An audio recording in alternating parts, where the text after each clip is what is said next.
talked to a Wall Street guy the other day. Said, how does Wall Street feel about Cruz? Said they think he's dangerous. I get portrayed in a lot of outlets as a wild-eyed lunatic. At the end of the day, that doesn't bother me. I've got real confidence that the American people make their own judgment.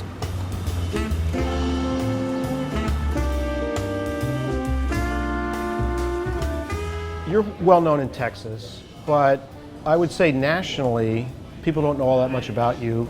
You were the guy in the middle of the government shutdown. You were filibustering. You were reading Green Eggs and Ham on the Senate floor. Everybody's seen that clip. I do not like green eggs and ham. I do not like them. You mentioned your buddy on Wall Street that said, well, gosh, Cruz won't raise the debt ceiling.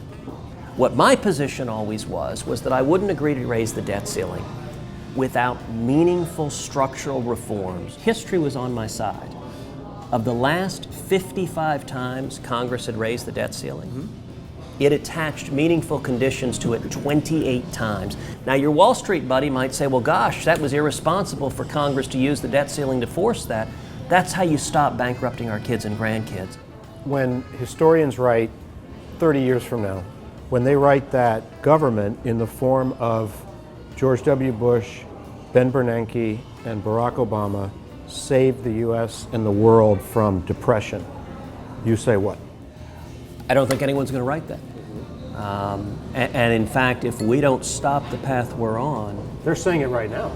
Well, yes, but they're the same liberal academics whose Keynesian answer to everything is more and more spending. All right, I'm going to frame a question so you have a chance to take a bite of food. Food? Boy, yeah. You're and generous. This is it's a style question.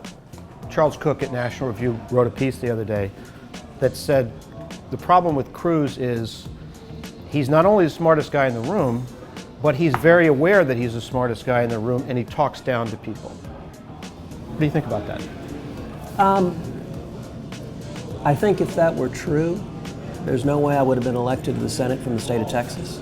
Listen, if you're an arrogant snot, you don't get elected in a grassroots campaign. You announced your campaign at Liberty University. You're appealing to libertarians. You were an advocate of freedom, maximal freedom. Do you think, obviously your father had a searing experience growing up in Cuba and leaving. Do you think that if your reference point for thinking about government is the Batista dictatorship and then the Castro dictatorship, that might not lead you to a distorted view of government in the United States, which has never been like that? You know, I think to the contrary. What it does is it makes you understand the perils of government. What it leads is a real appreciation of what it is we have here. You know, it's that experience of being the child of someone who fled oppression, which is what led me into politics. The reason that I've decided to run is that as I look at the field, I think there are a lot of good people, they're friends of mine, people who I like and respect. But I don't see a whole lot of candidates who I think are likely to energize and mobilize and bring back those millions of conservatives.